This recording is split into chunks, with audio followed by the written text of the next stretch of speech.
Okay, well, now it's 6:30.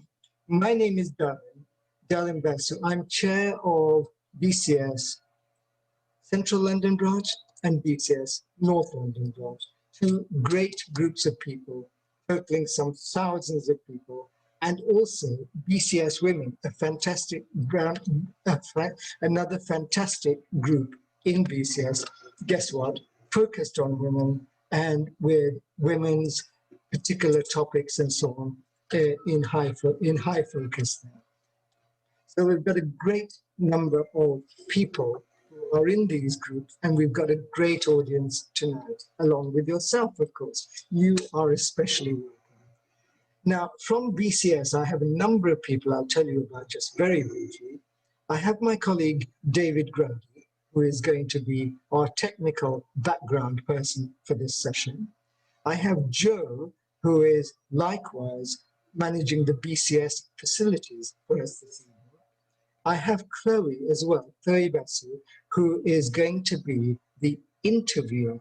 The interviewer for what? The interviewer for who? Well, you can see Chloe's picture down left on your screen, but the main star of the evening is, of course, Sarah Armstrong-Smith. We're very lucky to have Sarah with us. She is an extremely busy person, and she's the Chief Security Advisor for Microsoft. I should say, in all fairness, Microsoft spans the globe, as you know, and Sarah spans a good part of it, but not all of it. So Sarah will tell us much more about that later.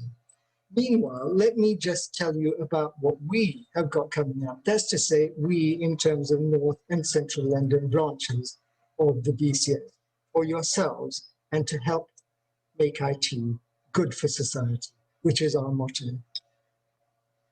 Pretty soon, we have, oh, hold on, what's this? Fake news. Well, we've heard a lot about fake news, but can we believe it? What does it mean? How do you discern it? How do you offset disinformation? How do you prevent it infiltrating your company, your privacy, your judgment, your integrity, your ethics, your autonomy in decisions, all sorts of things? Professor Claudio Chili, who is a good friend of ours and has spoken to us a number of times, will be online from Rome and will tell us much more about this on the 2nd of June.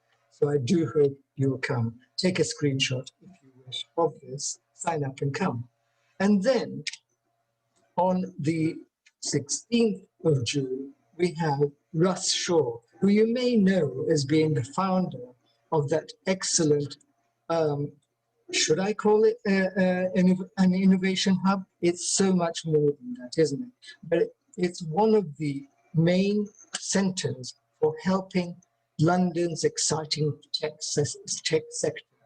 And we're really focused on helping London and innovation in the UK and to really spread the messages. Russ has done a lot of things in those aspects. And he's also founded, as if London wasn't a big enough arena, Global Tech Advocates, and that's spreading around the world right now. And we'll have him spreading his information our way on the 16th of June.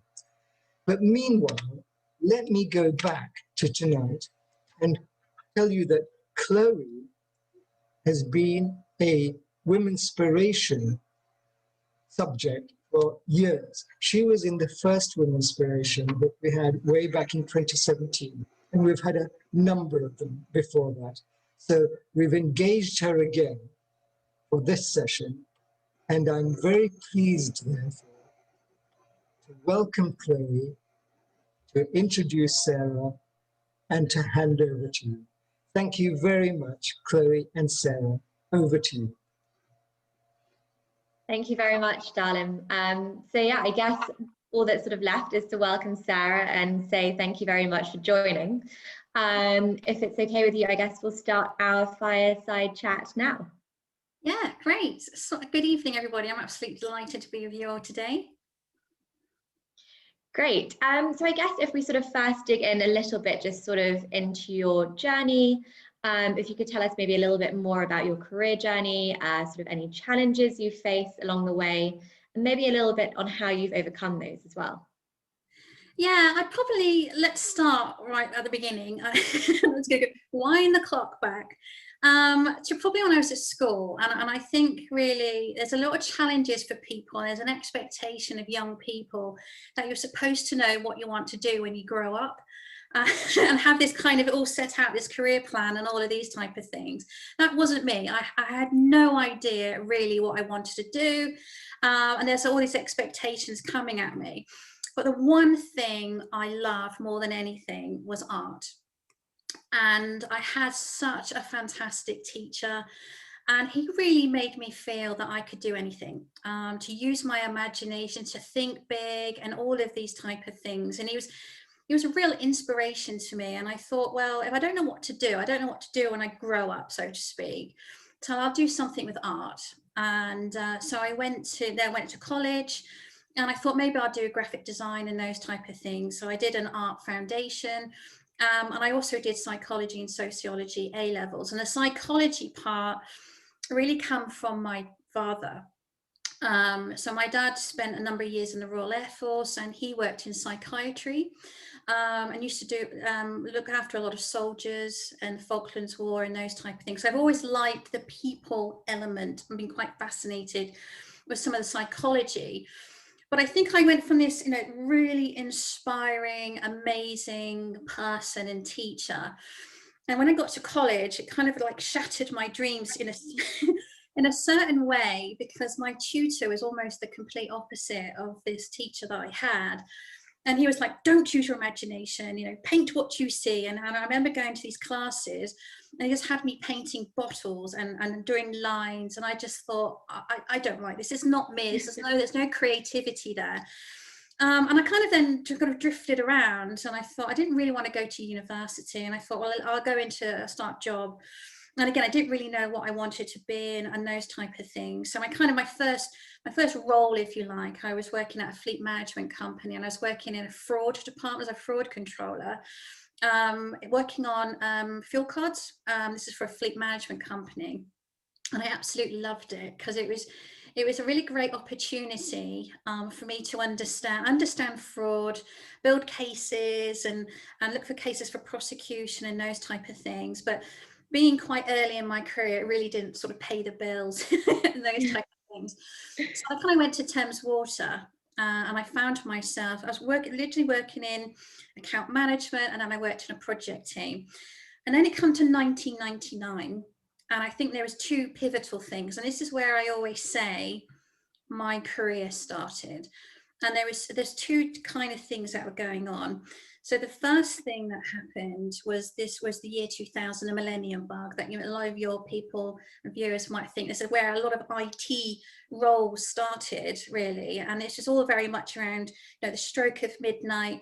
The theory was that all of the computers were going to implode on themselves because of the way they'd been coded and that kind of thing.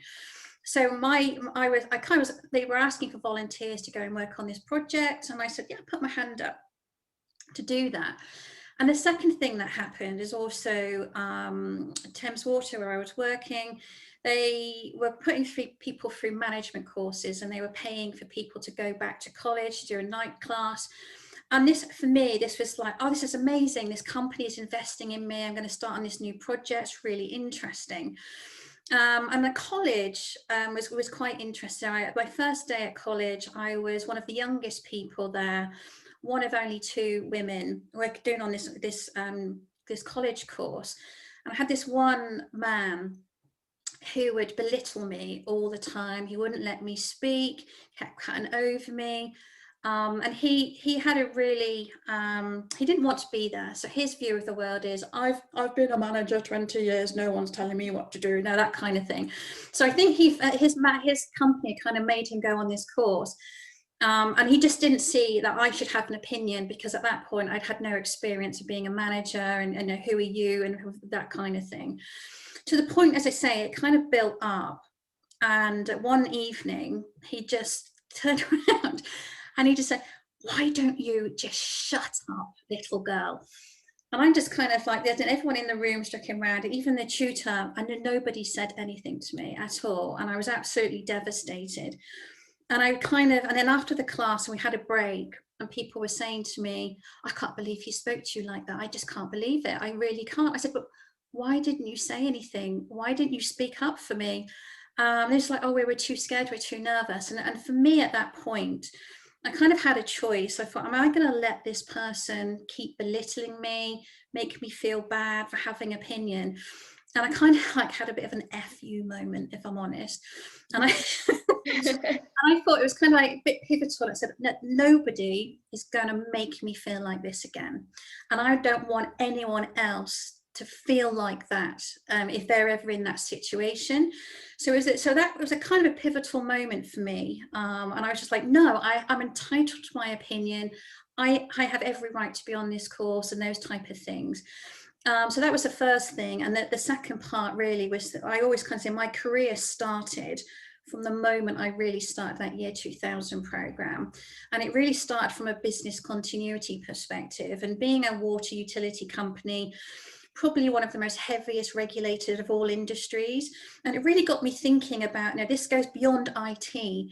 So, my part of my role was to think about what kind of tests had to be done on the stroke of midnight to make sure the IT systems. And I was like, one of the things I've always been driven to ask, why?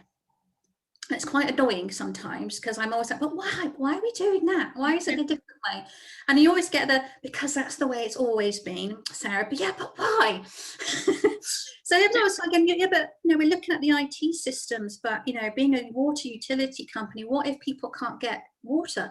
How do we get people to it? What if the telephone lines aren't working? And it was kind of like, what if, and so what?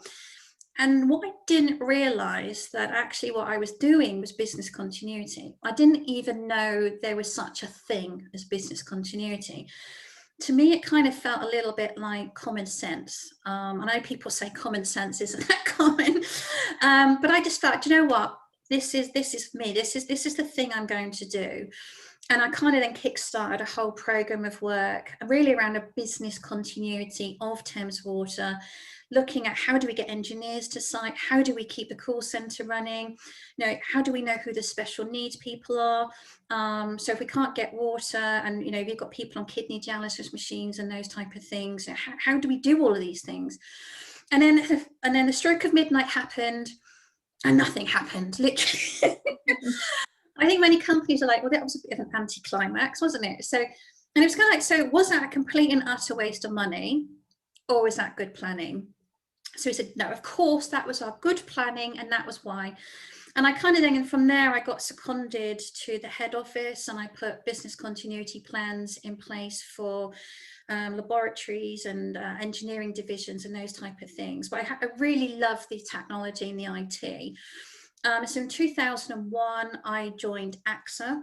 And at that point, AXA had gone through a series of mergers and acquisitions, and had lots of different disparate IT departments and those type of things. So they're trying to bring them all together into one place. And a few months after I started, 9/11 happened. Oh my gosh. So I kind of think, oh, hang on a minute, these big crises and these big events seem to keep following me around. And it's like, am I at the right place at the right time or wrong time? I don't know. But it was, again, it kind of then kick-started a whole program of work with regards to the amount of recovery time. So at that point, I would probably say a lot of the recovery was on backup tapes. Would it take sort of like 3 days to recover, and you'd have hundreds of tapes from mainframes. I'm just like, this isn't good enough in this type of environment. So we started looking at backups and replication and those type of things. And I became the disaster recovery manager. So I kind of pivoted from the business continuity into disaster recovery. And then from there, in 2005, I actually had the opportunity to join Ernst & Young. And this was my first experience of being a consultant and being an advisory. But following on from crises following me everywhere, my very, very first day in the job was actually the London 7/7 bombings. And but also my very first day, I joined a conference that EY had put together for all their sort of technology and risk people in Amsterdam. So they'd kind of flown everybody out there, and the news started to break halfway through the morning of the conference. And obviously, as you can imagine, people really weren't that interested in the conference. So they brought out these big television screens and they were showing what was going on. And as you can imagine, the people who were there had a real concern over their colleagues, over their families and those type of things. And even for myself, I'm just like, normally if I was still at AXA, whole crisis management program would have kicked in and those type of things. And actually AXA's head office was very close to one of the tube stations that had been affected. And I felt at that point quite useless. I didn't really know what to do. And because of the size of the incident, a lot of the incoming lines into the UK were blocked. And I think a lot of the mobile telephone networks were shut down because they didn't know the severity of the bombs, if there were going to be more bombs and those type of things. And the only thing I could think to do was literally just to grab the hand of a woman who was sat next to me. And we were just sat there in silence, watching what was going on and those type of things. It was kind of agreed to shut the conference down. But again, from my perspective then, you know, this kind of terrorist incident that we'd seen in the USA was suddenly on our doorstep. And that kind of kick-started a lot of work with our customers around crisis management, again, reviewing their business continuity plans. If we're going to have this type of incident, how quickly can we recover? And then I kind of worked in advisory and consulting arena. And then in 2007, I joined Fujitsu, where I spent 13 years. And then I kind of pivoted into the cybersecurity area. And it was really kind of taking the experience from the business continuity, the DR and those type of things. And it was really around, what are we trying to protect and why, in essence? But taking all of that kind of experience together and looking at it really from that sort of end-to-end, looking into that cybersecurity perspective. And like I said, I love a crisis, don't I? I did mention that. So in 2009, and I've been working at Fujitsu a couple of years, and I was working on a global transformation program for one of our financial services customers. And that was, I kind of had three major crises on the bounce. And the first one was actually one of the biggest corporate frauds in history. So it was actually one of our partners, an Indian partner called Satyam. And they were providing remote infrastructure management and networking for all of the data centers that were being managed by this customer.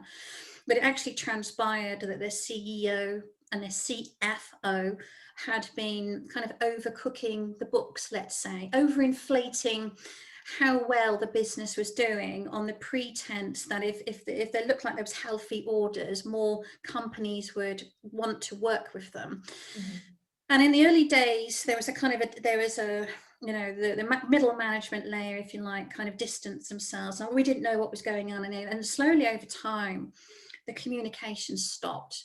And we said, no, we've now got to try and figure out, how do we take on a global service with no instructions, no procedures, no staff, because the staff were in India, and do all of these things. So we were actually locked in a basement, and that sounds worse than it is, but actually the Fujitsu head office in London does actually have a basement office. But so you really didn't know what time of day it was. And but I just say locked in a basement, because we actually were. And so we had to kind of like come up with this plan and how we were going to take this service on. And we're working on this for 8 weeks and looking at the legal rights, and we were really trying to, it's like really that cliche of thinking outside of the box, if you like. So we were thinking out, you know, we had one of the people working in HR whose wife spoke Indian. She said, no, let's just go to India and hold up signs outside the office and say, did you used to work at this company on this account? Come over here and we'll give you a job, type of thing. Wow. And then it just transpired on us, actually, just how much trust you put into third parties and suppliers, and is that too much trust? Because it actually come to the point where we actually identified that they were able to kick us out of our own network to a certain extent, and we said, you know, we're just going to have to go and pull network plugs and network cables out of servers, and that's kind of where we were getting to. But thankfully, we never got to that part. That never got to that point. And then not long after that, and you kind of like, oh God, I can take a break now. And a few months later, we had the first global pandemic, H1N1 pandemic with the swine flu. And again, there was no kind of precedence to that. At that point, there hadn't been a pandemic of that magnitude, and again, at that kind of scale. So again, we had to think about how would we manage a global service. And one of the service desks that we had was actually in Malaysia. And they took the decision at the very, very first case of swine flu, they shut down the entire office, which meant we just lost all of the Asia service desk, which is working on a kind of a follow the sun type of setup. And it was just kind of this, is that so easy? So it doesn't matter how good your business continuity plans are, and we're kind of playing that out. If the government makes a decision to shut services down, and there's really nothing you can do about it, you're going to have to then kind of think about things on the fly. And that really lasted probably about 3 months or so in terms of that planning, and it really didn't get to the scale as what we're seeing now. And then the third event from that year was an industrial action within Fujitsu, because Fujitsu made a number of people redundant. And again, we were worried about people going on strike and those type of things. So I kind of had like those 3 things on the bounce, and it kind of felt relentless, you know, in terms of this. Crises always come at the least opportune moment, and but you have to kind of think on your feet really, and those type of things. So I really think so. From there, I think another pivotal moment kind of come in around about 2012, when there's a new international standard for business continuity, ISO 22301, and being a big service provider, this requirement for this new standard started to appear in lots of bids and tenders and those type of things. And we kind of sat there and went, oh, we don't have this. We don't. It was always kind of like the feedback was, what's our competitors doing? And I think our competitors at the time was IBM, HP, or DXC as they are now. And it was just like, well, why does it always matter what everyone else is doing? I said, let's really kind of lead the pack rather than follow the pack. So we were able to convince our leadership team that actually we were going to embark on this huge, massive program. And initially it was like, well, let's just do the customer facing things. Let's do the data centers, the service desk, engineers. But actually it was like, well, how much you kind of dice it, you know, the front end, the customer facing part of the business does not exist without the back end. So you have to have HR, you have to have your legal teams, you have to have all of these different things. And actually, so we said, should we just do the whole company? And just to kind of put that into perspective, so Fujitsu is the largest Japanese employer in the UK, probably about 12,000 people, probably operating over several hundred sites, not just Fujitsu sites, but we have people working in customer sites and those type of things as well. But that program was a kind of a complete bottoms up full transformation program, having to train 20 people from across the business to be business continuity managers. And that kind of accumulated at the end of 2015 as Fujitsu being the first IT service provider to achieve this certification for the entire company. And I think in hindsight, if we'd have known how much work that was going to be, would they have done it? Because it was actually, it was a lot more work. But it set the precedence, and it set the kind of the benchmark, if you like. And in that same year, I also became a co-chair for the Women's Business Network in Fujitsu as well. That's very exciting. No, it sounds like you've had a very exciting and, should we say, eventful career path as well. But it would be great to maybe also delve into a little bit of that sort of women in business aspect as well. Maybe before we do that, I'm not sure if it was mentioned earlier, but we will take questions at the end if that's okay. So if you can just type any of your questions into the chat box, we will address those towards the end of our fireside chat. And yeah, we can get back to all of you. So sort of carrying on that line of thought, as co-chair of the Women's Business Network, sort of advertising for women in tech, have there been any challenges that you yourself have maybe experienced in line with sort of being a woman in business, or maybe trying to advocate for that? Yeah, I'll be honest, and I've been working in a tech industry, you know, for a very long time, and I've never really experienced any discrimination or bullying from within my company. So what I was talking about before was obviously from someone outside my company. So I feel like I've been very fortunate in that regard, in terms of the support that I've had from my male colleagues and those type of things. But I do feel there's often still some misconceptions. So I remember, you know, I'd go into a meeting room, and if I was with male colleagues, they would assume the male colleague was more senior than me, even though I was more senior than them. Or that, you know, I'm in marketing, or I'm not in technology, I'm the marketing person. I think, and I still see that resonating to a certain degree today. But I think part of the role that I had, so I was actually part of that Women's Business Network for 3 years. And it was very much around promoting more women in tech, but also more women in senior positions and those type of things. And we set ourselves an ambitious goal to be a Times Top 50 employer for women. And we were under no disillusions about how hard and difficult that would be. And I think it's actually a very strict criteria. And for you to get into the top 50 kind of means you have to knock someone out. and as I say, these are really big companies and those type of things. And I think one of the things that we really started thinking about, and I think at the time, Fujitsu, as I said, there was about 12,000 people, 25% of which was women, so 3,000 people. And they were trying to get up to 30%, and then up to 50% was really by 2030, I think, was their ambition. But we were sort of saying is, but if you're always comparing women to men, you're always going to be, it's always going to look negative, because you're always going to feel like you're catching up. So one of the things that we did was like saying, well, let's compare the women to women. Let's look at, of all those 3,000 women that we have, how many of those are in technical roles and those type of things. And it really was so interesting to us that we did that, because actually by doing that, we were able to take the same number and flip the statistic round. And the statistic actually told us that 42% of all the women that we had were technical. And actually of those, there were more senior technical women than senior technical men, kind of a ratio.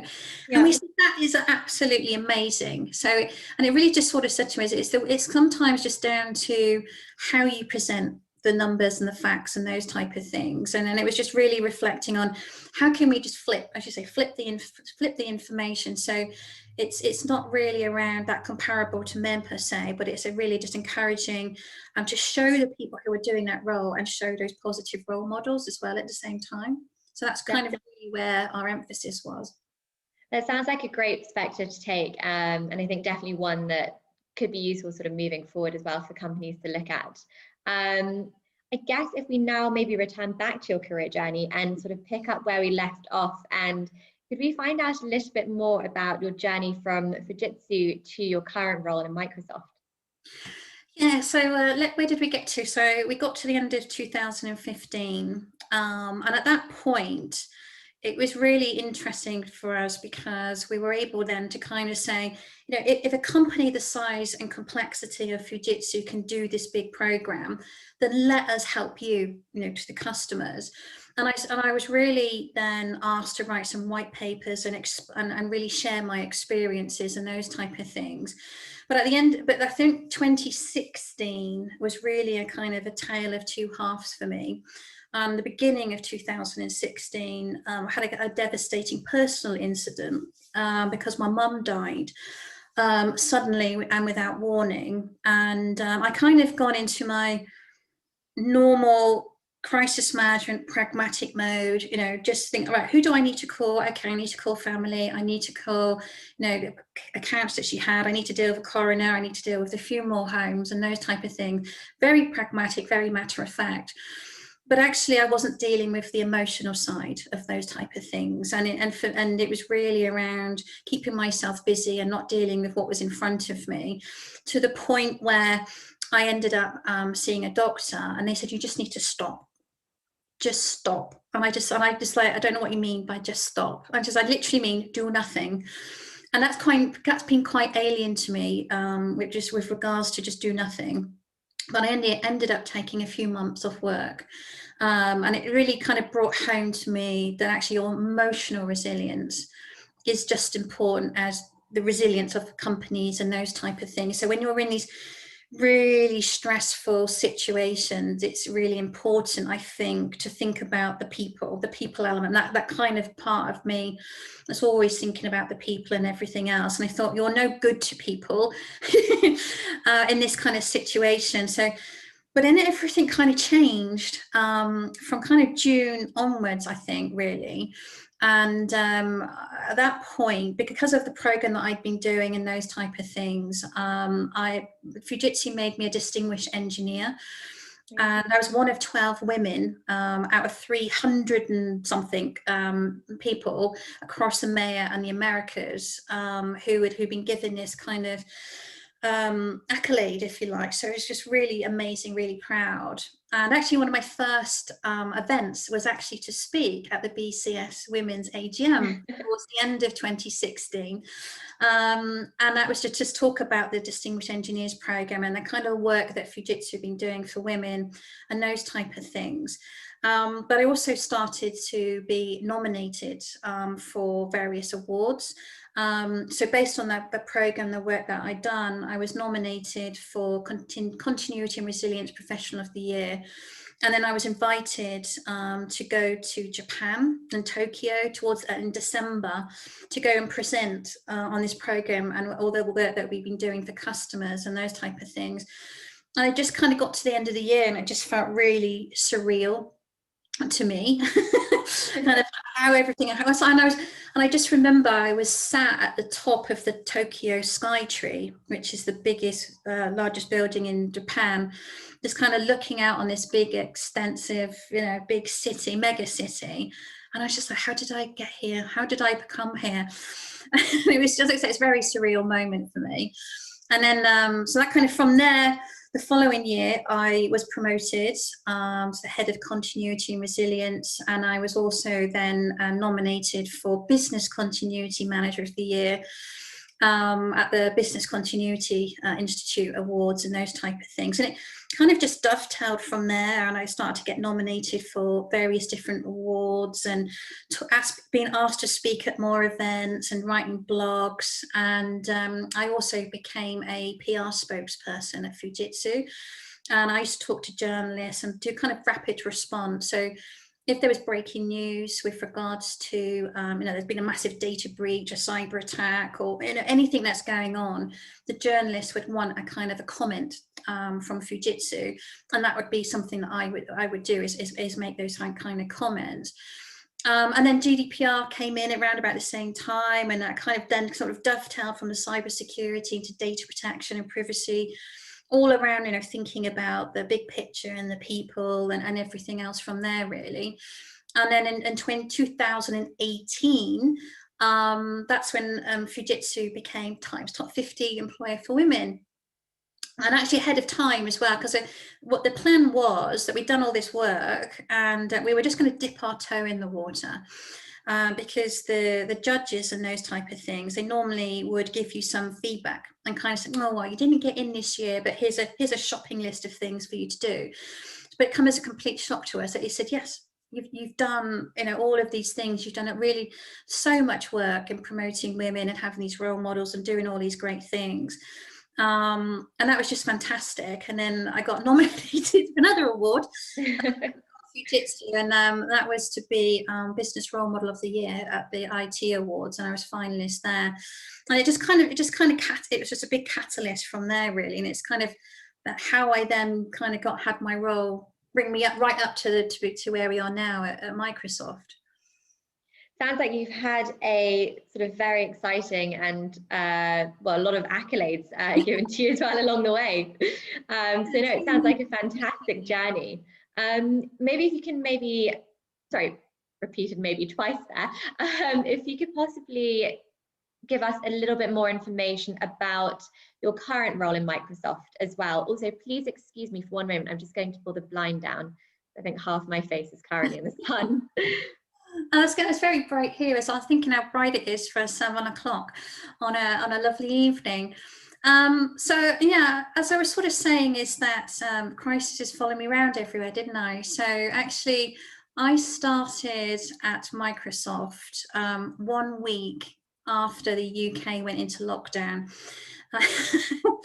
So I literally had my entire Microsoft career from this very office, actually.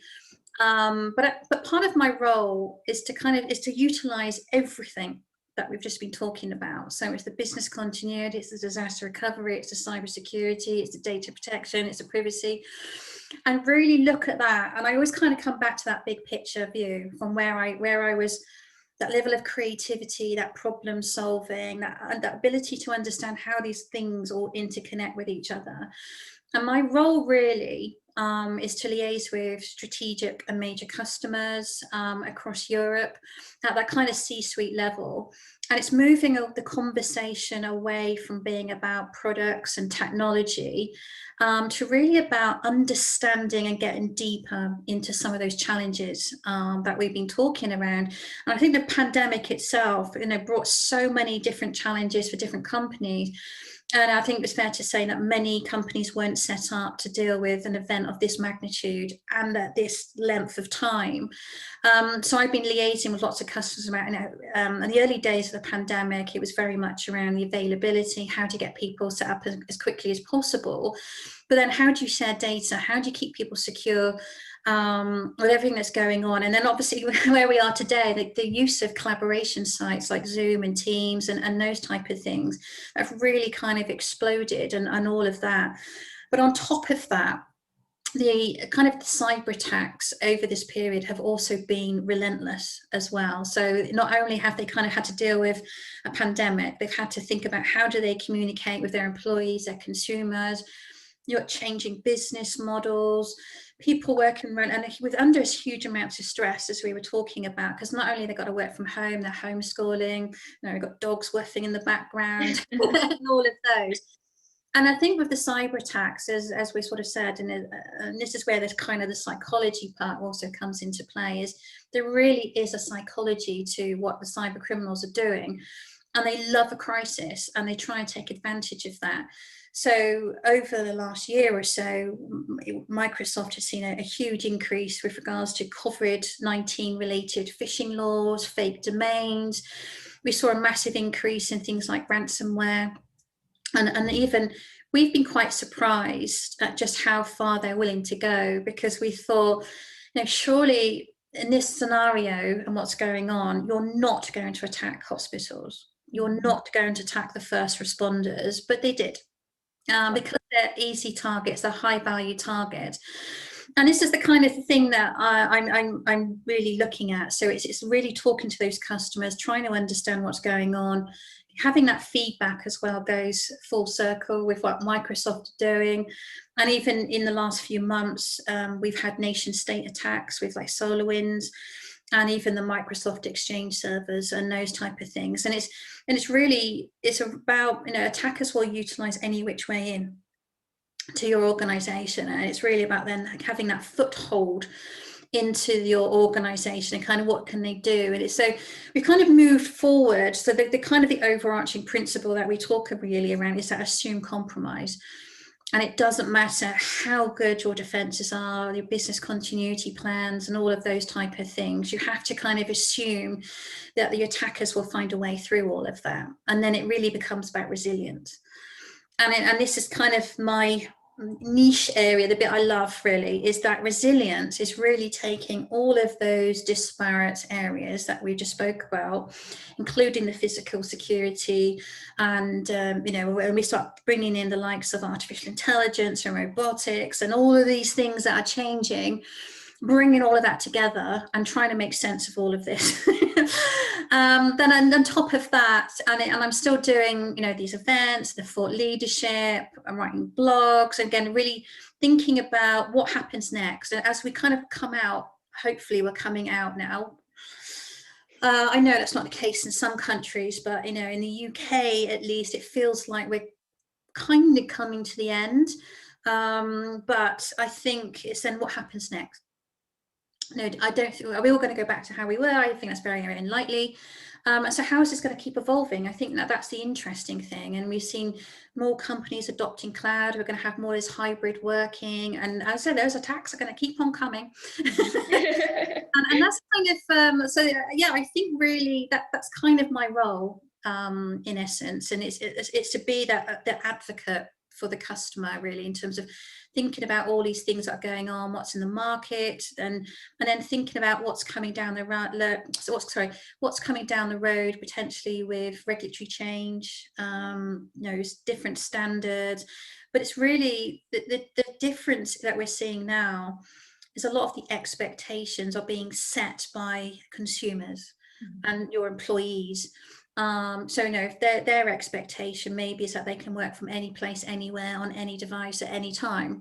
And that being the case, because you're kind of proven it to a certain extent, that argument's kind of been and gone in terms of that, you know, can you do it? Yes, you can. And it's really then how do companies evolve to kind of meet that? Definitely. I guess sort of looking at that future perspective, and I think this is something you've already sort of touched on briefly in your previous answer, but it would be great to sort of find out a little bit more information on how you think the tech world has changed sort of over the past, let's say, 12 to 18 months, maybe as a result of COVID. Well, I think the most interesting thing that we've seen really is the acceleration to the cloud. And I think for many companies, they were probably already thinking about a digital transformation, moving to the cloud, but that's been a massive acceleration. And most of that has actually been around these kind of collaboration sites, as we're sort of saying, is, you know, how do you communicate with people, and how do you do events like this? And even if I give you sort of an example from Microsoft, so I think pre-pandemic, the average number of Teams users was around 17 million a day. And that's probably closer to 200 million a day. And it's probably around 2 billion minutes plus. and I think so, and that is here to stay. So, and it's really around, so, but the challenges is when you're utilizing these type of platforms, you know, how do you do that in a secure way? How do you keep information private? How do you make sure people aren't sharing or oversharing information? So the security and the privacy element is still really, really critical. And as we were sort of saying, is I think there's a lot of companies who are rethinking their business models and how they're communicating with employees and consumers. And those type of things. I think the second thing that is going to rise dramatically is with regards to IoT devices.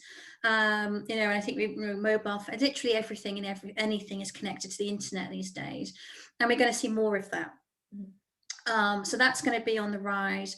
But also, we talked around that artificial intelligence, machine learning capability, and attackers are kind of getting wise to our defenses. So they're actually trying to then disrupt that.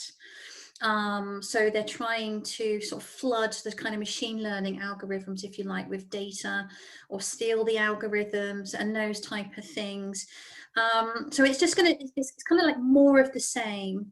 But the ferocity of change and the pace of all of these things is just going to grow exponentially at a pace that we did not anticipate pre-pandemic, if that makes sense. Yeah, no, completely. Definitely on this sort of Microsoft Teams aspect as well. I mean, we didn't use them in our firm before, and now we're all hooked on it. and really can't imagine us sort of stopping to use it when we go back to the office. It'd be great then, in sort of moving on, maybe less of the tech and more of the career aspect. Are there any sort of challenges or opportunities that may have come out of COVID that you can see people utilising? Yeah, I think it's fair to say that we have a massive digital skills gap. And I think in the UK, it's roughly around 3 million people. But the challenge is we can't wait for people to come through the education system, to come through the universities and those type of things, because that gap's going to carry on growing. So what we need to think about is how can we upskill people and really think about maybe having people who are pivoting from different careers, and really the value that they can provide into this kind of whole environment. But I think there's two things that we need. So on one hand, as we sort of said, it's the creators, the builders of the technology. And on the other hand, it's the users of the technology. And they kind of have to come together really, because to make sure that what we're building is actually going to be of use to people. And even where we see now, is that there's so much capability that's underutilized. And this is kind of where people will go and buy more products and more services and these type of things, rather than utilizing the technology that they have. So really it's about, before you go off and buy lots of stuff, it's really thinking about, is the technology you have right? Are you utilizing it properly? Are you getting the most out of it? And that's why it's not just about building the tech, it's the usability of the tech. And then you kind of have to question yourself that if your users are only utilizing 50 or 60% of the capability, what's the point of having that kind of technology and that kind of thing? But I think really where the future's looking like and where that gap is, I think technology is literally just going to transcend everything. And one of the things that we touched on really is that interplay between the cyber world, the physical world, and then you bring in the biological world as well at the same time, and it's almost kind of colliding together. And that's kind of under that fourth industrial revolution that people have been talking about over recent years. And I think then coupled with that, when you think about, as you said, that use of robotics and that real artificial intelligence and that cognitive intelligence, what does that mean? The ethical dilemmas of some of these technologies, and it's almost the technology is outstripping regulation. So we've really got to have a kind of, and that's where that ethical dilemma comes into play. And it's really asking companies to kind of stop and think about what they're doing, and really almost kind of having a code of practice. As we sort of, you can't wait for the regulators to come and tell you what to do and how to do it, because arguably that's kind of too late. We've already moved on. And that's really where we're at the moment. Is it's just trying to understand that there's so much capability available, but it's making sure we utilize that capability in the right way and for the right reasons. Yeah, no, that makes sense. Are there any sort of tips or tricks on how you can maybe pivot and utilize those opportunities that you were talking about? Yeah, I mean, it's funny. I always kind of sort of say my career is like a game of snakes and ladders, really. Yeah, I can see that. Ups, down, sideways moves, that kind of thing. But I would just sort of say is, a lot of the opportunities that have come my way have come through me volunteering for things and not really knowing what I was volunteering for or letting myself in for. And I don't think you don't have to have the skills, there and then. There's things that you can learn, and you might find that actually this is not really for me, I'll try something else.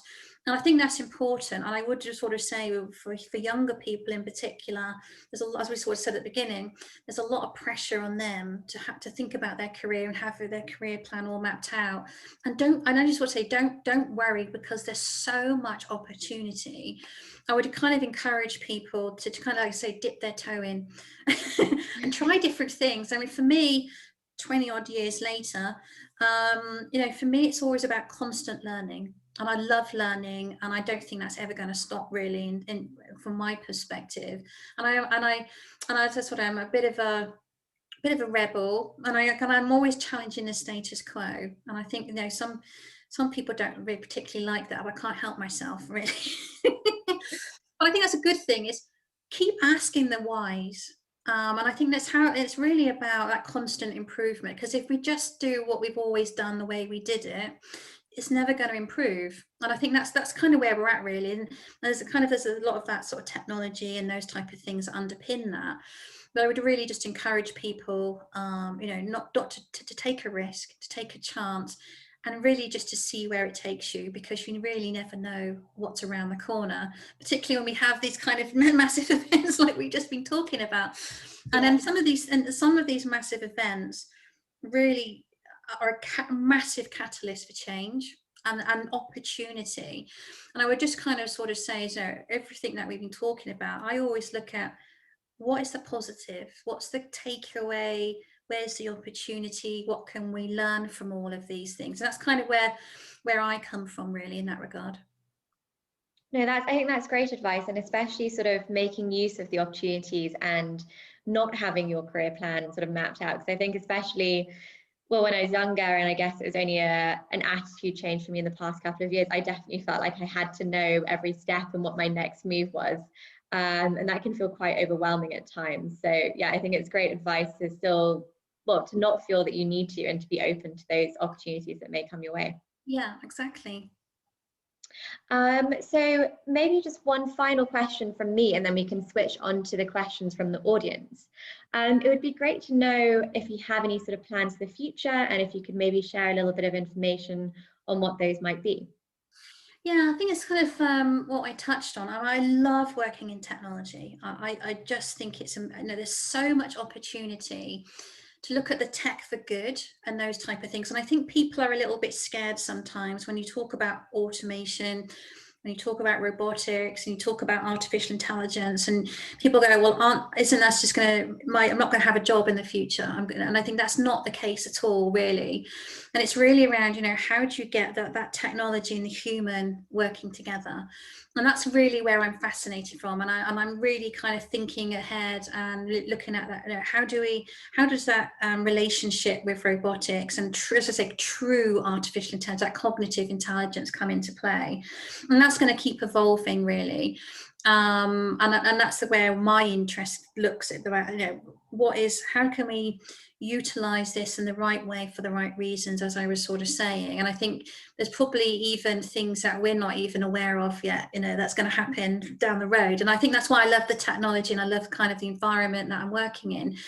But I think for me as well, there's two kind of parts to it. So as much as I love working at these big enterprise level, big companies, and understanding their challenges, it's also, we can't forget about the little companies as well. And again, if we think about this kind of global pandemic and the situation we find ourselves in, it's really brought home that kind of how dependent we are on all the different companies and how interconnected we are. And arguably, the big companies don't exist without the little ones. And when you think about that global supply chain and everything else, so my interest and my enthusiasm really is with some of these startups and small companies, and from a technology perspective. And I think their level of enthusiasm is quite infectious, really, because they have these big ideas, and it's like, how do I bring that to market, and those type of things. So it's kind of taking what I've learned there, and trying to bring that to some of the smaller companies. And it's really around, you know, how do they position themselves and their products and what they're doing, and all of those. And it's just really about, you know, how do they keep growing and evolving, really.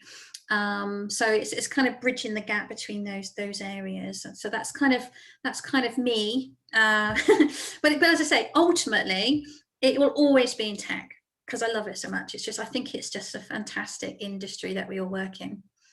Sounds like a really interesting area to sort of look towards in the future as well. And I guess, at least I can sort of personally relate. So I work for a big company, and my partner is currently starting his own startup. So we've sort of got those two different mindsets. And yeah, there's a lot to learn from the excitement and the enthusiasm, and yeah, those lessons that you learn when you're first starting out a company as well. And the sort of advice you can give, I guess, working for a more mature company that's got a lot of processes and systems in place at the moment. Yeah, exactly. So let's maybe turn to the chat. I think we had a few questions that have been posted in there. So Sorry, I'm just trying to find the first one here. I think we have one from, sorry if I get your names wrong, Paul S is the name that's coming up. Should Fujitsu face action over Horizon? I can't comment on that. I don't work at that company anymore. Let's maybe go on to David Lewis. One of the great things in a career is to keep on learning and finding new challenges. What sources did you use to make sure you were keeping up to date? Yeah, I think social media has just been an amazing array of resources. And I think when I started off way back when, there was no such thing as LinkedIn and, you know, and these type of things. But actually, one of my biggest resources is actually LinkedIn, funnily enough. And I just think there's such an array of, you know, people to follow, companies to follow, people writing blogs, and even when we think about the accessibility of some of the webinars and all of these things that have happened over the last year, and how much information sharing there is. You know, and it would have been, if you wanted to learn about a specific subject, you'd actually have to go in person to a lot of these things. But I think the accessibility of information, you know, if you want to learn about something and know about something, and as I say, follow people and those type of things, that's where a lot of mine has come from. But also talking to colleagues and customers and different companies and trying to get those different perspectives. But I think as well that you kind of, no matter what sector you're working in, I think it's really important to understand what's going on across other sectors as well, and kind of like, what can I learn from those, what's good there, where can I take those different practices and those type of things.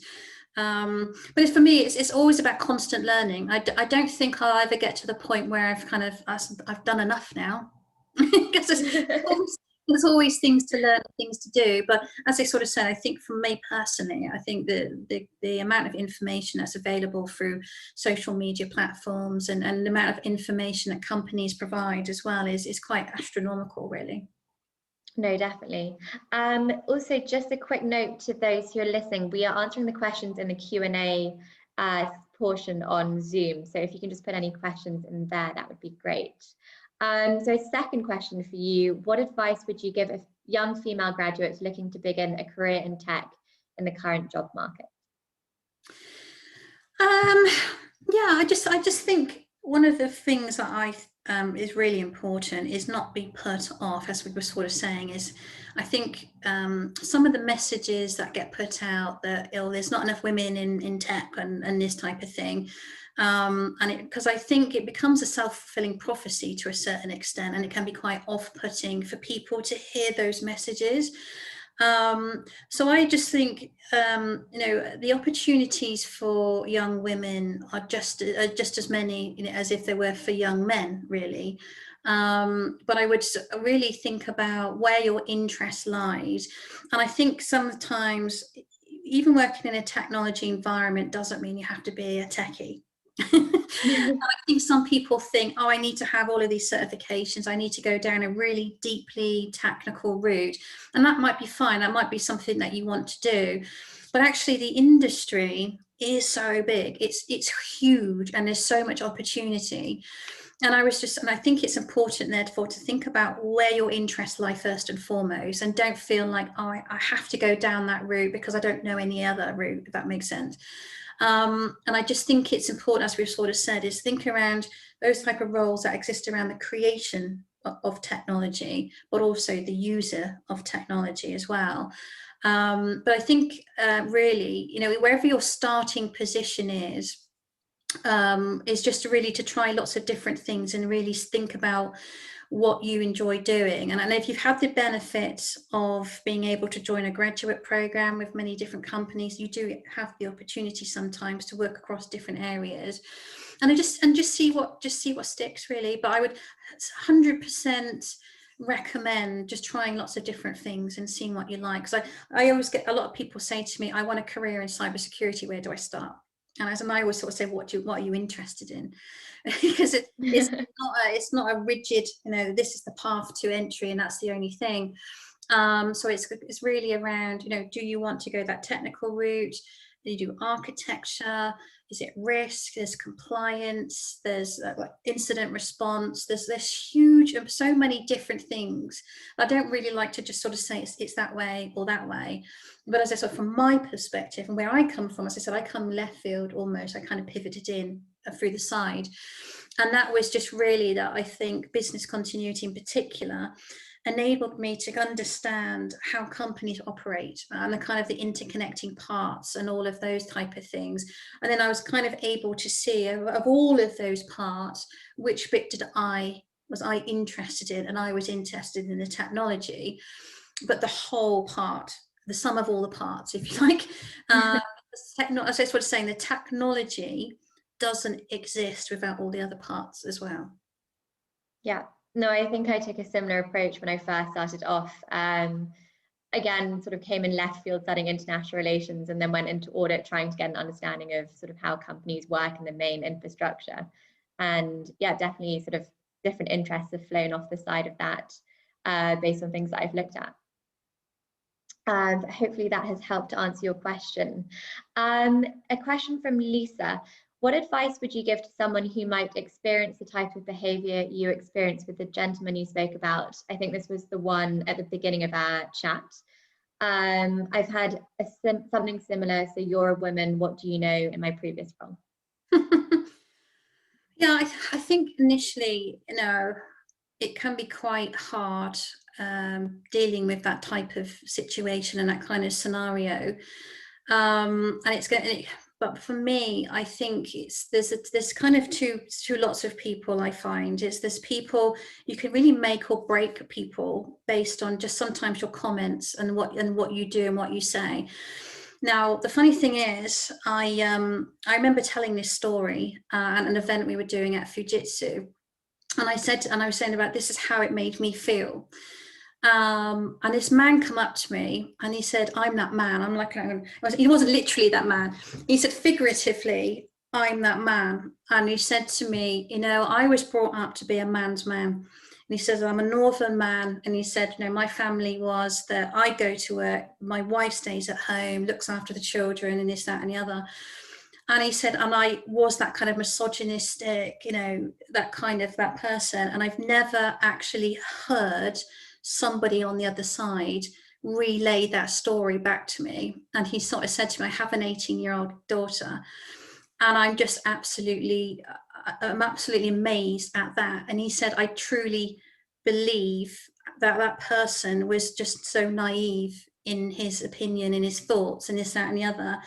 But to actually hear how it made you feel was so important. And he said, actually, what would you do if you saw that person again? And I kind of said, or maybe like punch him in the face. I said, actually, in a roundabout way, it kind of really made me have, it's almost like you have to go through sometimes a bad experience to come out the other end. And I sort of said, I would actually say thank you. Because till that point, I hadn't actually experienced someone bullying me in that kind of environment, in that sort of situation. But I think it's important to not just stand up for yourself, but to also have allies as well. And I think that's why I sort of said to you, it's important to me that nobody ever feels like they have to be in that situation again. And I felt at the time, if one person had stood up for me, if one person had said what I'm saying now, which is this is not right, this is wrong, this is how it made me feel, I think it would have been so different. I think if one person had just had just to have that ability to say, no, this isn't right, it's just wrong, and this is why, it would have made such a difference. Yeah, people like that kind of allyship and those type of things. But I would sort of say is really, this is about them, not you. And this is about their shortcoming. And I kind of retrospectively, I mean, X number of years later, I tried to actually flip it and think about it from his perspective. And I actually understood why he was the way he was. And I thought, actually, if I was thinking to myself, I've been doing this role for 20 odd years, and then someone told me, you have to go back to college now and kind of do this formal qualification. And I'm kind of, I've been doing this 20 years, you know. And then I have somebody who's young and just kind of entered the workplace or what have you, trying to have and almost making me feel kind of a surplus to requirements to a certain extent. And I kind of just thought to myself, actually, from his perspective, I now understand why he was like that. But the important thing, as I said, is it's their issue, not yours. So I think it's the important, the other relationship's important. Don't let people bring you down and be bullies to you. And it's easy to say, but you have to kind of, from my perspective, rise above it and take the moral high ground to a certain extent and say, and as I sort of says, what is the opportunity? Where can I learn from this? And then, as I said at the time, is I'm not going to let anyone make me feel like this again. And I'm not going to let anyone else feel like that again. And I think maybe that's part of the reason why I was part of the Women's Business Network, where I've always sort of said, and I say this a lot, no matter what is going on, the crisis, you know, everything, people first always. The people element is so important to everything. And I just feel, you know, as you say, sometimes it can just be one comment. One comment can make your day or just give you the worst day. And I just think sometimes people just don't even realize that. So I would just sort of ask people really to kind of think about their actions, what they say, the way they say it, and how it would actually be perceived by the other individual, even if that's not how you meant it to be perceived. Because, you know, people do take it to heart. I did. But I think you do have to kind of make your own sort of decision in yourself about what you're going to do about it. But as I sort of said, it's them, not you. Drawing on the sort of wealth of experience that you've very kindly shared with us during this chat, there is a question about whether you have any time for coaching or mentoring other women in the resilience industry. Yes, yeah, I do that a lot actually, at different levels as well. And it's just really around, you know, that supporting individuals no matter where they are in their career. And just try, and a lot of it is really just, I'm trying to get people to think about, you might see certain people and you know, I want to do what you do, or I want to follow your path and everything. But I would always say, make your own path. You know, I think this thing is there's certain things that you can glean from other people and everything else. But that's why I was sort of saying before is, what are you interested in? What really ignites your spark? Mm-hmm. And find that spark and think about what is going to keep that spark alive. And not just do what people expect you to do because you think that's where you need to go, because that's probably what's going to dull you, you know, ultimately. So that's where I come from really. It's just trying to get people to think about, what do you enjoy? What do you love? And try and find a role or career that enables you to be you. I think that's the thing that's really important, is kind of just think about those type of things. And that's really where I come from, really, is just trying to think about how I can help people to find that. And any advice for young women wanting to get into IT but worried about it being a dominant area? Well, yeah, I think, and that's just what I was sort of saying, it's all about the messages that we portray, isn't it? And I think we need to get better as an industry about how we communicate the opportunities. And I think, as we were sort of saying, if people keep hearing there's not enough women, we need more women, we need more diversity, we need more this, more that, it can be really off-putting. It's not a great message. But I think being in it, and hopefully you feel the same way, Chloe, you know, I just think it's such a brilliant industry. And I've never, as I sort of said, I never felt discriminated against. I've had some very supportive male and female colleagues, and I don't think that it's unique to tech, you know, in terms of, you know, people being put off because they feel, as I said, I've got to be deeply technical, there's so many men, where do I fit? I just feel there's so many opportunities for people. And I would just say, do not, whatever you do, please do not be put off having a career in tech, because the actual technical environment, the world and everything around it is going to be pivoting around technology. So technology is going to literally transcend everything. And I would really recommend that, you know, if you have a passion or you really want to be in technology in some way or other, to follow that path.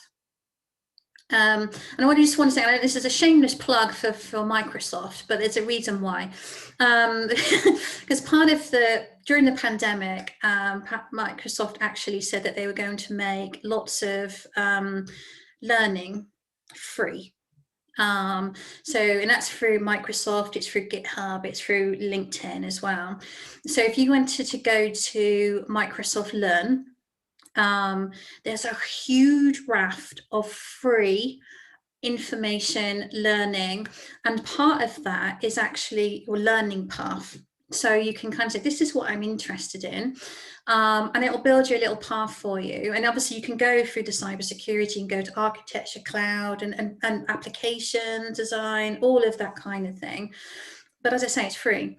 So it's something I would really encourage people to do, and just take a look at the sort of the learning paths. And there might be just things there that spark the interest, things that you didn't even know existed as a as a career path, as an opportunity.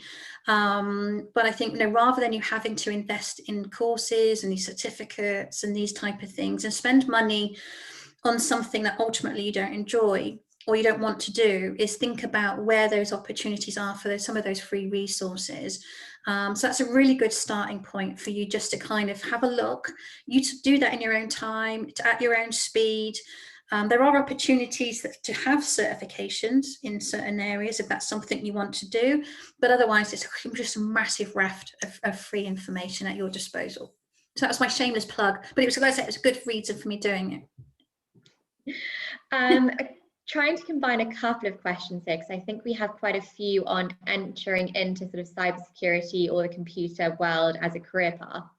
Any advice on, I think one attendee has a daughter who is sort of really into hacking, but also very interested in art, and maybe how they can convince them to go into cybersecurity as a role. Another question around whether it'd be good to do a degree in computer science or sort of any tech qualifications, and then maybe if sort of on the end of that, if there's any advice you have on rejections, just entering into the job market. Yeah, I would actually say there's a lot of people, I think, that have actually come from an artistic background, creative background. I say I come from an art background, and I know people who have done degrees. I know one of my mentors, she actually started at fashion college, because she said, and making textiles actually. But the thing that comes through that is actually some of the skills that you'll have and that you're very good at transcend very, very well. And from a cybersecurity perspective in particular, one of the things I find from an art background is two things. One is that big picture kind of perspective. The other one is actually being able to spot patterns. And that spotting patterns in behavior and patterns in those kind of cyber attacks, that anomalous behavior, and trying to actually do that investigation, that problem solving, those type of things, lends itself very, very well in that environment. So actually there are skills, there are interests that people have developed through school, but as I say, it lends itself very, very well. And actually in February last year, I did an event with Nationwide, a building society, and what they reflected on is that many companies, so they're a traditional financial services company, many companies are actually turning themselves to digital companies and technology. So they said, when we were talking about the skills gap, we have a massive deficit in people who can code. Code the computer is the future of the computer. We don't actually need people who are deeply financial people or accounting as much as we did, because we have our computer systems that do that. And because of the digital skills gap that we talked about, so we can't go to the open market, we can't rely on people coming through universities and those type of things. So we need the upskilling and retraining. So they actually have this program, which is called the StarTech program, where they've taken people from across the business. So these can be marketing, finance people, risk people, and then they put them on a 12-week program where they literally learn to code. And it's different types of coding. They learn how to build their own website, how to actually code and build an actual website, and various different things. And then they kind of have a choice at the end. So you can go back to where, the role that you were coming from, that's perfectly fine, or you can transition into tech. So I just think there's a huge amount of opportunity. So even if you've kind of started going down one route, whether that's to say it's finance, it's HR, it's any of those things, still apply themselves really, really well.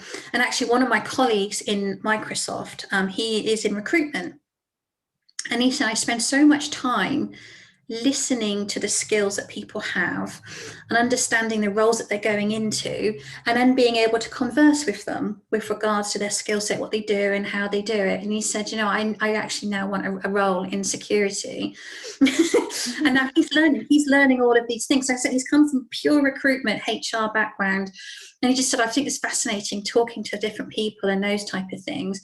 And his interest, he really wants to work with more partners. So he's then looking for those opportunities as well. So I just think that there's lots of opportunity. So I would sort of say, if you can, when the question around degrees and those type of things, I think if you can major in technology of some description, I think that'd be very helpful. But I also think the other part is around the people. And when we talked around with regards to the creator, one of the things which is going to be a real need is, when we talk about artificial intelligence, is actually training the artificial intelligence.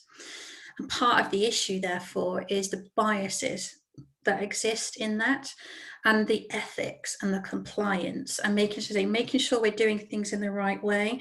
So as much as we need the technology side of the pure technology, we also need that compliance. We also need the risk. We also need to make sure that we're doing things in the right way. And it's that kind of that balance between the two. But I certainly think any opportunity to learn about technology, even if it's not hands-on technology, would be a very good thing to do. But I just think there's, when we talk about tech, or we talk about cybersecurity, it's a huge field. And I think it's that's kind of the problem, but also the opportunity. I think is there's so much stuff to do and so much opportunity. As I was sort of saying, it's very hard to just say, just start here. And that's why I was sort of encouraging people to maybe look at that the Microsoft Learn, because it does have those little learning paths, and dependent on what you like or what you where you want to go, it will give you a path, what to learn, what to do next, and those type of things. That's great. And then in terms of your history and your journey, is there, if you think back, would there be a different way that you'd think of starting your career, or any sort of lessons that you would tell yourself? And I think there's another question also on any sort of pivotal moments in your career where you feel you've sort of made the right decisions that have led you to where you are now, I guess. Yeah, I probably think, as a woman, you can often be told you're emotional. And I think actually you're passionate. But I used to get told when I was younger, I used to let my emotions get the better of me. And that's actually, it's the wrong term, because as I was sort of saying, it was passionate more than anything. But I think sometimes I let things get the better. So as I was sort of saying, I always used to question why are we doing that? Why are we doing it this way? And I can be, as I said, it was quite annoying to some people. So I've learned to actually do that more constructively, let's say, because people don't always like to be questioned. So I think over time it's just one of those things that you learn, you know, how to say what you want to say in a more constructive way. So that's kind of one of the things. Would I have changed anything? I think in hindsight, probably no, because if I hadn't done the things that I did, I wouldn't be where I am to now. And I actually think if I hadn't volunteered, if I hadn't put myself forward, if I hadn't just seen where it went, I wouldn't have known what came next, if that makes sense. And there was things that I did, and I made mistakes, and I had to, and that's why I said my career sometimes feels like a bit of snakes and ladders, because I think you almost need to know what you don't like as much as you do like. And sometimes you sort of talked about rejection as well. And rejection comes all the time, everywhere, I know. And I think it's then, I always think about what can I learn from this? What can I take away? So even when you've gone to job interviews and you don't get the job, and I remember one time, and going back a few years ago, I thought my one interview I'd gone through was in the bag. I thought I was in that interview for hours on end. Yeah, that's mine. And then and then I was told it went to the internal candidate. And for me, that was actually worse than being told. I think they told me I'd come second. And I said, I really wish you hadn't told me that. Now I'm more devastated that it went to the internal person and some other random person. But I would just sort of say is, you know, it's hurtful. It is hurtful. It's rejection. And I would just sort of say, give yourself time to feel a little bit down. Go and get some wine. You know, you're not a robot, literally. And you are a bit gutted, and I think that actually being gutted like that is because you've put so much time and effort and passion into it. Because you can't, if you come along going, oh well, never mind, were you really that into it in the first place? So I've sat there and I've sulked, and I've and I was like, well, why? What did I do wrong? And those type of things. But I then think, what can I learn? And it's always, and I'm kind of a little bit annoying as well, because I am that kind of internal optimist as well. So no matter how bad it's going to get, I always thought that even on the darkest days, there's light, and there's always light at the end of the tunnel. And it doesn't feel like it when you're in that situation, but it does get better. And I would just sort of say, no, even when my mum died at that time, I was like that. No, that's it. I couldn't move past it. And that's why I sort of said when I got to that end of the year, just what a surreal moment it was, and just how everything started to change when my attitude changed, and those type of things. But yeah, I mean, people have their ups and downs. You're human, you know. So I think that's the main thing, is you have your good days, bad days, and those type of things. But it's really what you do next, which is the important part. And I would just sort of say is, you know, never let it put you off, really. You know, you are going to get rejections, and I think that the challenge is that the fight for roles is going to get harder in some respect. And I think that's why it's important to try different things and have different skills, and not be worried about pivoting into different areas, and to try, because actually you just don't know where it's going to take you. I didn't even know business continuity was a thing when I was doing it. It just felt like it was common sense. Until someone told me it was a career, and I was like, hey, this is brilliant. This is my career. Sounds like the perfect situation to happen. A question on how you sort of balanced work and family, and also how you've dealt with working from home during COVID.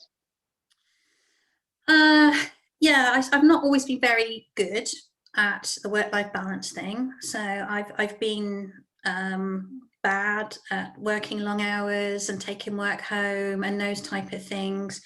And I think it's an easy thing to do, particularly in the current environment, because you don't necessarily have the boundary of the office and the work and those type of things.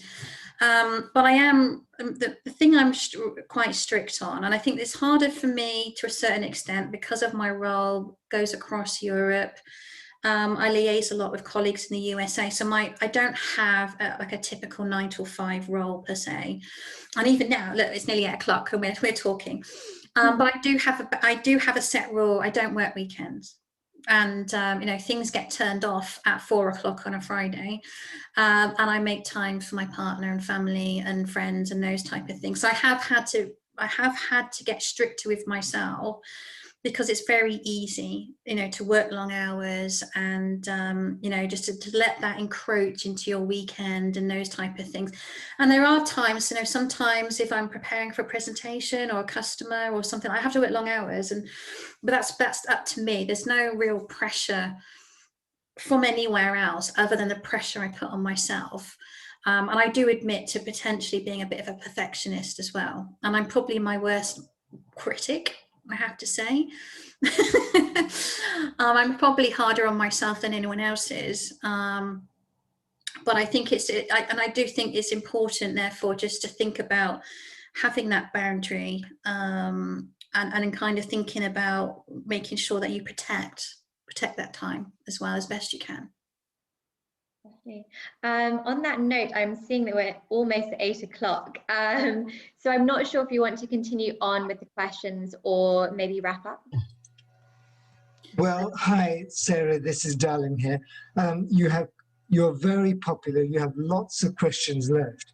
So if you want to keep running till, let's say, 8:15, which is another 20 minutes, that's fine. If you want to finish in 5 minutes, that's fine too. And we can feed the other questions to you. Oh, that's fine. We'll probably, you know, carry on for another 15, 20 minutes. Yeah, I'm keen to make sure that we've addressed the majority of the questions. If you think there's some pertinent ones there, and obviously if people need to leave at 8, they can drop.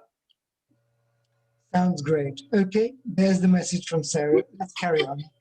Okay, over to you, Dave. So we have one from George, who has greetings from Zambia. What's your take on the recent cyber attack on the US gas company that led to the disruption of the fuel services on the eastern coast? And how would you go about preparing for and mitigating against such attacks? Yeah, I think one of the things that we were reflecting on was just the ferocity of some of the attacks, and particularly with regards to ransomware and those type of things. And what we're seeing is potentially a recklessness with some of the attackers and how far they're willing to go. So it's not just around extortion or disruption, it's also destruction to a certain extent. But also, as it's the knock-on effect. So it's not just about the fact that you're also disrupting businesses. You've actually caused a massive impact in that supply chain. There's a knock-on effect with people being able to get access to fuel, and in Ireland, we've seen operations being cancelled and those type of things. And this is why I was saying it's important to disrupt the return on investment. So if they feel that the target is more likely to pay, they will try and do as much as they can to force that payment. So this is where they're kind of learning the defenses and are trying to disrupt that. And that's why we have to assume that compromise. We have to assume that somebody can get into the network and do these things. Therefore, the onus is on us as well to think about how do we prevent the attack first and foremost, but how do we recover as quickly as possible? And I think sometimes there's an argument, and from my perspective, the argument is, do you pay or not pay?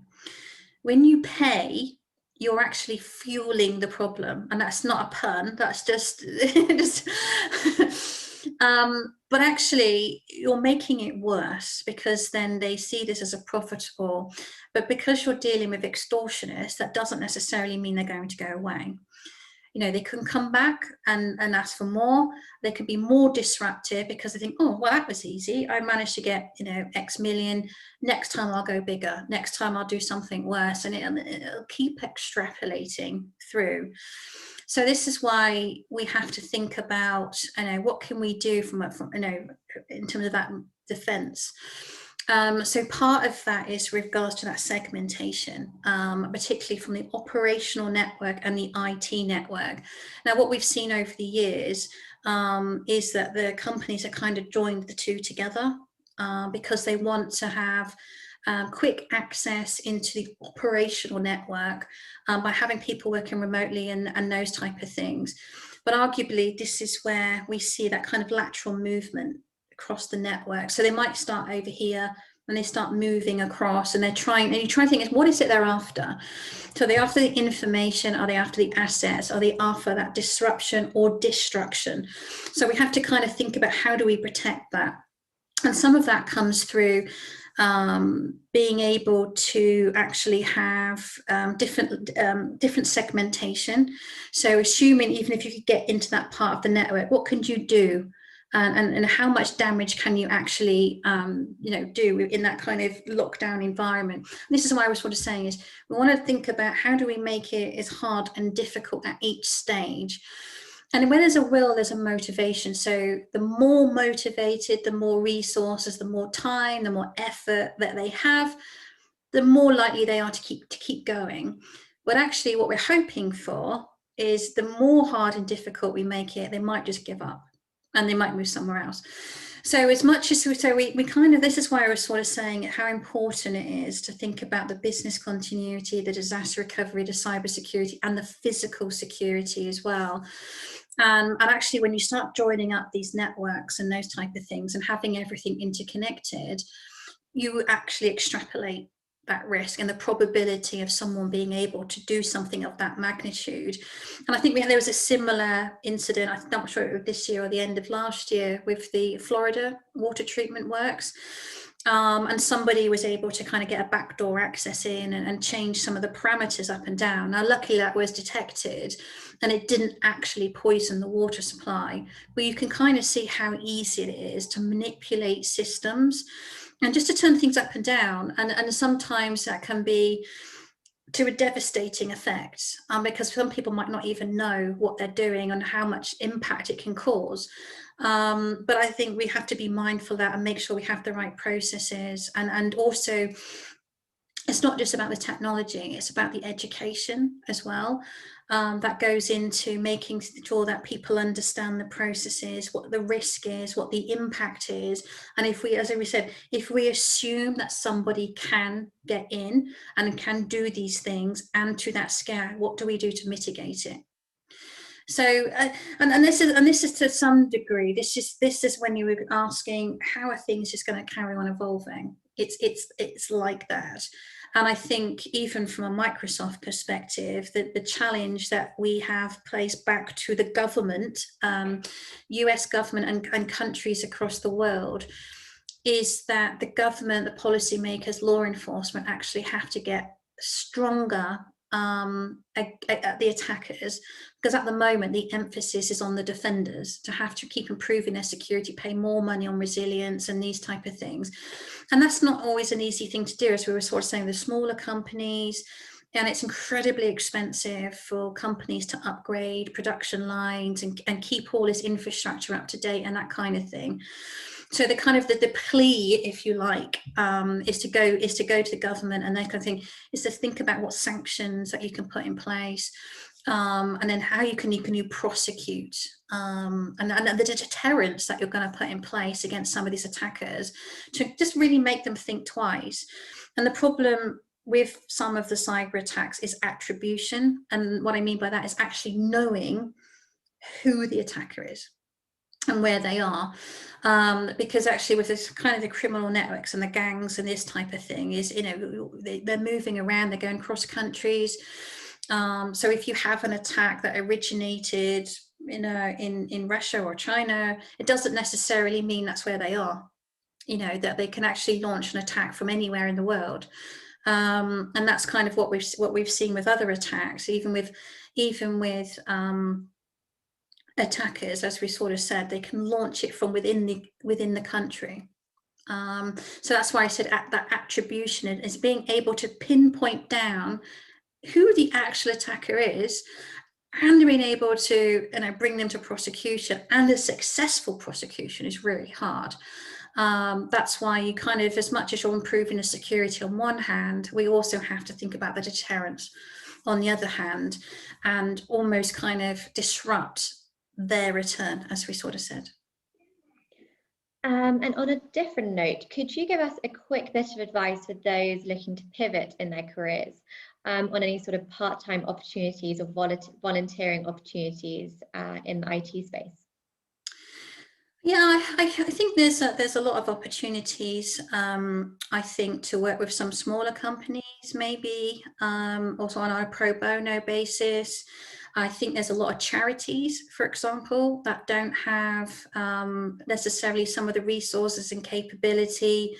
They need that help and that resource. So if there are opportunities to work with non-profits or even in education establishments and those type of things, it's just being able to take those opportunities, but don't be afraid to ask the question as well, just to see where those opportunities are to shadow, to learn more. As I sort of saying, there's so much free information available these days, and I think if I'd have had access to a lot of the information available now, I would have been the world would have been my oyster to a certain extent. So I think that that there's think around the opportunities for learning, but also the opportunities to volunteer in certain ways as well.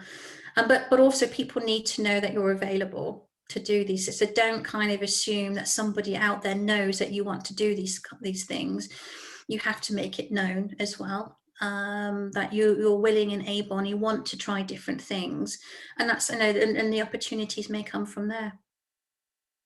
We may just have time for sort of one more question. If we turn to sort of organizations, how do you ensure that there is the right balance between an organization embracing innovation, but also ensuring security controls and aspects around that as well?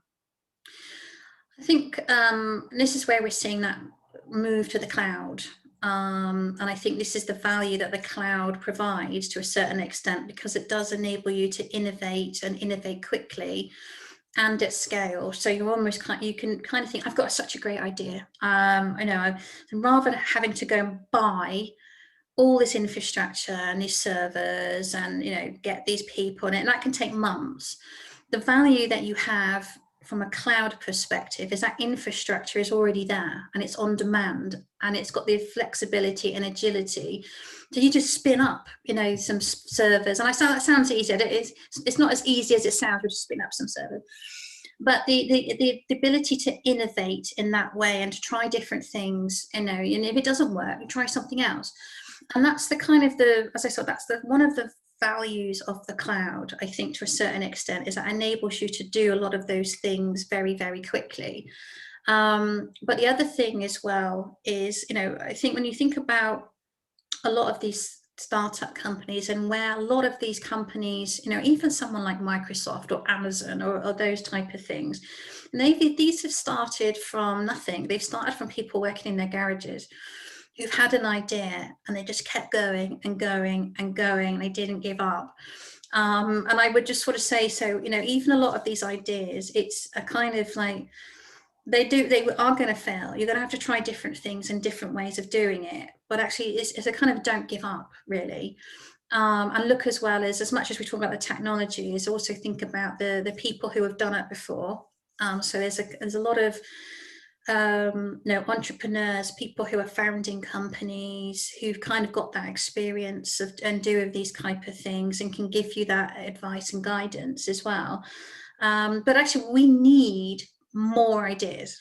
We shouldn't just assume that people already have the ideas, or no, and this is why we're sort of saying is keep thinking about what can you do better, how to do it, and that's why how we innovate ultimately is that little bit of a challenge on the status quo, as I was sort of saying, because there's always a better way of doing things.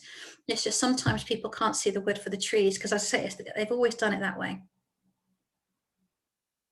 Definitely.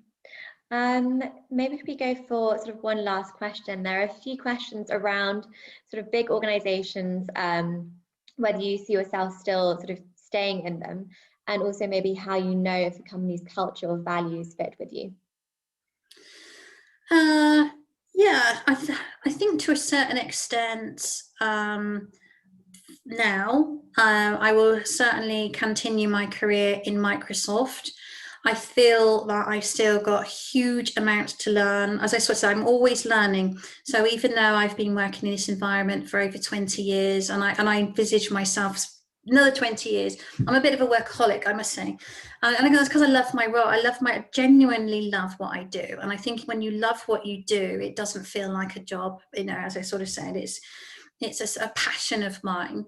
But as I sort of saying is, as much as I love working with the big enterprises, because understanding the challenges at that scale and at that magnitude and what some of these big companies are doing helps to actually put that into perspective for some of the smaller ones as well. So I think I'm going to have both, so that because I'm greedy. So yeah, I think there's so much to learn at that level. But actually, as I sort of say, I'm still going to work with the smaller enterprises, and I almost feel like there's a duty of care to a certain extent. You know, the big companies supporting the little ones, and having that enablement, and helping with the resources and the knowledge and the sharing and those type of things. And to give them a foot up ultimately, you know, and to sort of see and them grow and build and those type of things. So yeah, I'm going to keep a foot in both camps, because I say I'm greedy like that. And a question from Tom: how to model or communicate about complex, large new system situations? Sorry, this is Darling McGigan, and this is Tom Gilb, who you may have heard of, a great IT guru for the audience today. One of the things that I've found has always been an advantage to me, and it actually stems back from my days at AXA, when I was working in a technology environment, and I found that the technology people and the business people used to like this. They used to wind each other up. Because they used to speak different languages. You know, the technical people would be really techie, and the business people wouldn't understand. And I always found that was my role, if you like, to kind of be middleman, the middle woman. And I think that the thing that's really important is to actually explain a lot of these very complex technical things in a language that people understand. And the more and that they can actually extrapolate, they understand the rest, they understand that kind of that big picture view of the world. And I think this is kind of where we fail to some degree, particularly from a technology perspective, is we start talking like lots of acronyms and things that, you know, are quite alien to people unless you work in that environment. So it's being able to kind of take these complex models and things like that, and just kind of bring it down a level, and really trying to understand, rather than talking about the technologies or the products and how cool they are, what actually problem is it trying to solve? Because I think sometimes we jump straight to the solution without actually really articulating what the problem is, what the challenge is, and actually how this is going to help them ultimately. And that's kind of where I felt, you know, particularly in my role now, as I was sort of saying, it's not about the products. It's really around kind of looking at it from a different perspective, but also not just thinking about the here and now. It's thinking about what's coming, what's down the line. And as we're sort of saying, with some of these big enterprises, some of their investment cycles are huge. You know, it might take 6-12 months to get a project signed off. And then it's another 12-18 months for that transformation program. So you're 2 years down the road. And with the pace of change that's happening, it's already out of date. So you're always kind of playing catch up to a certain extent.